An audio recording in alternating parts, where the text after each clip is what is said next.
8 январга карата күндүн маанилүү жаңылыктары менен тааныштырабыз. Саламатсыздарбы? 8 январда Бишкектин Ала Тоо аянтына илинген туу кайрадан алмаштырылып, бул ирет жогорку кеңеш кабыл алган желек илинди.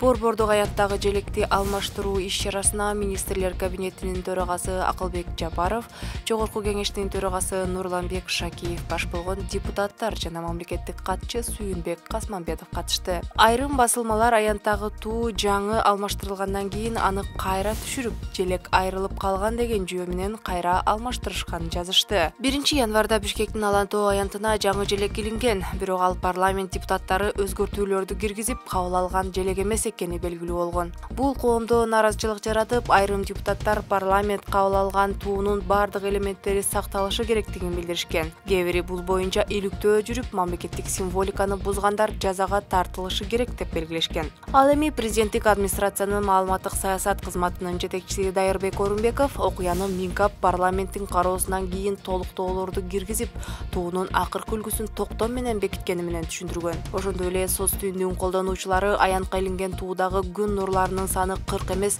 39 экенин жазып чыккан. Желектин баштапкы үлгүсүндөгү 40 нур кыргыздын 40 уруусун билдирет. Коомдук сын пикирлердин фонунда бийлик түнү менен аянттагы желекти түшүрүп, нурларын санап чыккан.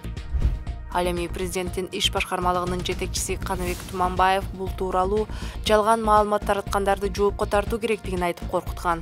Көп өтпөй бир нече адам УКМКга сурак берип чыкканы белгилүү болгон. 1 январда борбордук аянтка толук такталбаган жана кароодон өтпөгөн туу илингенин 8 январ күнү мамлекеттик катчы Сүйүнбек Касманбетов дагы тастыктады. Бүгүнкү туу жогорку кеңеш тарабынан 3 окууда кабыл алынып, өкмөттүн токтому менен бекитилген желек. Өңү, узун туурасы кандай даярдалышы керек болсо, жобого ылайык жасалып, накта желегибиз жаңырды, деди мамлекеттик катчы.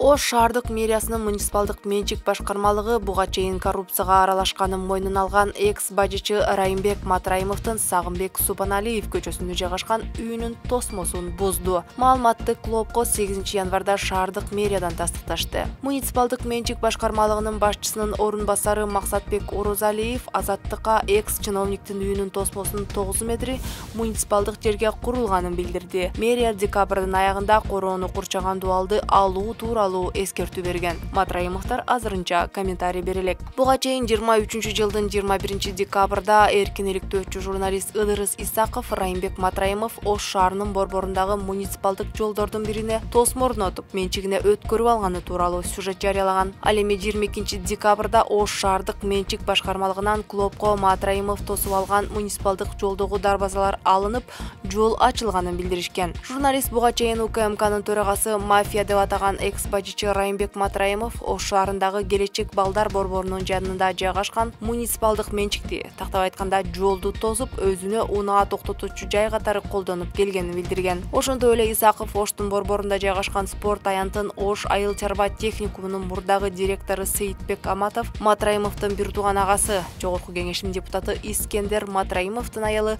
Минавар Жумаевага сатып жибергенин жана аталган жер азыркыга чейин мамлекеттин карамагына кайтарылбаганын эске салган. Ырчы Бекборбиевдин Жаратман подкастында санаалашы бажыдагы коррупция боюнча күнөөсүн моюндаган Райымбек Матраимов тууралуу анын жакын досторунун катарына мен эч качан кирген эмесмин деп айтканы соц түйүндө кызуу талкуу жаратты.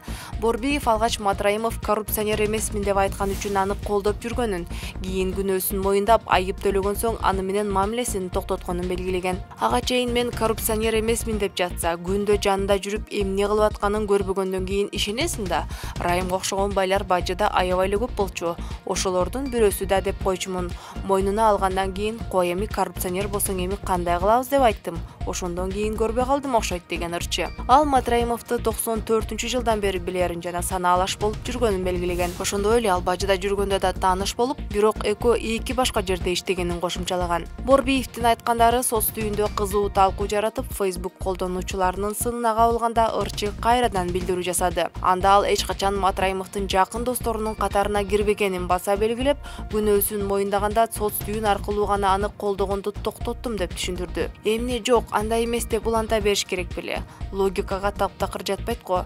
Керек болсо өзүнө мага кыйын болуп калды, эми унчуга албас болдум деп айткан. Бул сөзүмө ал жалгыз менен эле эмес, башка да көп адамдын тагдыры турган үчүн ушундай кылдым деп жооп берген эсимде. Бирок туугандар, мыйзам баарынан улук. Чыгармачыл адамдар калыстыктан кайтпашыбыз керек. Тарых кечирбейт, деди Борбиев.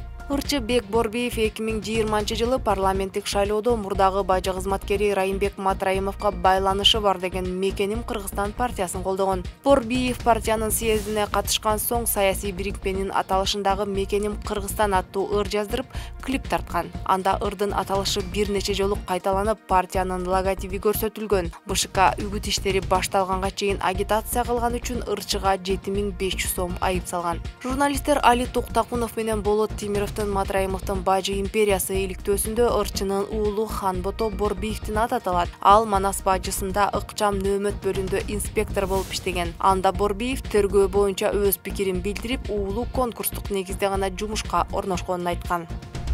Маркум бизнесмен жана саясатчы Арстан Алайдын кызы Оксана Арстанбекова атасынын денесинде, анын ичинде башында көптөгөн так жана тытыктарды көргөнүн билдирди. Бирок буга чейин башкы прокуратура Абдылдаевдин мойнунда электр чайниктин шнурунун изи калганын, ал эми денесинде зордук зомбулуктун белгилери жок экенин маалымдаган болчу. Ушундай эле версияны жаза аткаруу кызматы дагы билдирген. Ведомствонун маалыматы боюнча Алай айтылбай которулган түзөтүү мекемесинин ашканасында асынган абалда табылган. Мен эксперт эмесмин, бирок экспертиза аныктайт болушу керек. Мойнунда 3 так бар экен, бирөөсү түп-түз, асынган кишиники кыйгачыраак болот да. Жуунтуп атканда көргөнүмдү айттым да, көптөгөн суроолор бар. Денесинде көк тактар бар экен, тытыктар бар экен, 15 сантиметрдей аябай тытык. Ийне саюунун издериби башында бар экен, кабырга тушунан тешкен сыяктуу да, деди маркумдун кызы. 55 жаштагы бизнесмен жана коомдук ишмер, көбүнөсү Арстан Алай деп таанымал Арстанбек Абдылдаев 5 январда номер 31 атайындарлуу түзөтүү мекемесиндеги ашканада асылган абалда табылган. Маркумдун туугандары жана айрым укук коргоочулар ал өз жанын кыюуга барганына ишенбей, баарына өлкөдөгү мыйзамсыздыктар себеп экенин айтышууда. Абдылдаевдин адвокаты Алайдын өлүмүнө укук коргоо, тергөө жана сот органдарынын, ошондой эле жаза аткаруу кызматынын мыйзамсыз аракеттери себеп болгон деп эсептейт. Арстан Алайдын өлүмү боюнча башкы прокуратура текшерүү баштаган. Ал эми юстиция министрлиги окуянын келип чыккан жагдайын аныктоо үчүн атайын комиссия түзгөн.